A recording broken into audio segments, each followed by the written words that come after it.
Iowa Hawkeyes lose another skill position player to the transfer portal, even though the window's not open.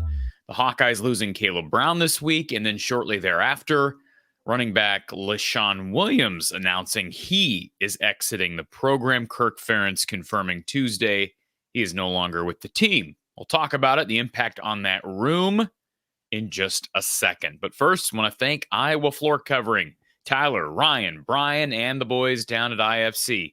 Give them a call, 515-379-7000, for the best flooring advice out there and the best floor service out there. Again, Iowa Floor Covering in Bondurant. You can visit their website, iowafloorcovering.com, or call them at 515-379-7000.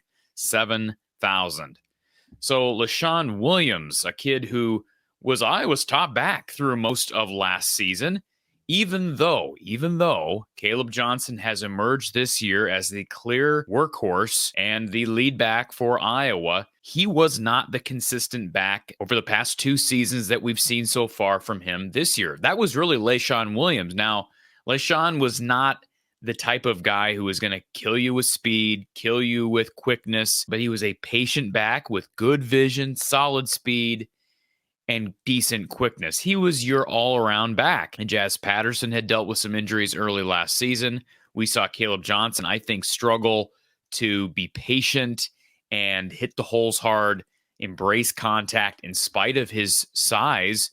And so I know people have went after me because I made the statement preseason that I thought Kamari Moulton might be the best running back in this group. Hey, Leshon was the top running back heading into fall camp per the depth chart, because that's where things stood. And Kaleb Johnson really emerged during fall camp. But this is a loss. Let's remember, Leshon last year finished the season with 821 rush yards and just short of 70 yards through the air and a couple of touchdowns.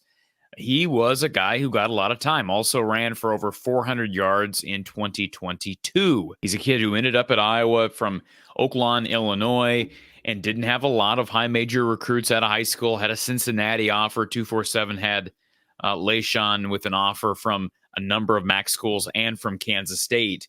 But he turned himself into a pretty solid back at this level. But now that Kaleb Johnson seems to be putting it all together and Jazz Patterson is back healthy, Kamari Moulton's young and budding, Leshon's been dealing with injury, soft tissue injuries for much of the calendar year. And I played a little bit of Kirk Ferentz's statements on the departures of both Kaleb Brown and Leshon Williams. I played that yesterday on the show. Certainly check that out. But Kirk Ferentz was much more complimentary of Leshon because he had given something significant to this program. The difference is he had not been playing, and that's the difference now with college football. Things can change on a dime, and in this case, a guy goes from being the lead back to being buried on the depth chart. And so I wish Leshon nothing but the best. Here's a guy who's going to be able to redshirt. He's got 1 year left. I could see him going to a Power 4. Some people may laugh at that. But if he's healthy, he showed last year that he can be a Power 4 back if he's healthy. Now, he may drop down a level. Maybe he ends up at a school like Illinois State or Northern Illinois or something to that nature. But maybe he ends up playing for Brett Bielema and the Illini in 2025. A number of scenarios that I could see play out there. But the bottom line is Kaleb Johnson, even though he's going to need to be spelled time here and there with Jazz Patterson and Kamari Moulton as this season goes on, he is still going to get 20-plus carries every game.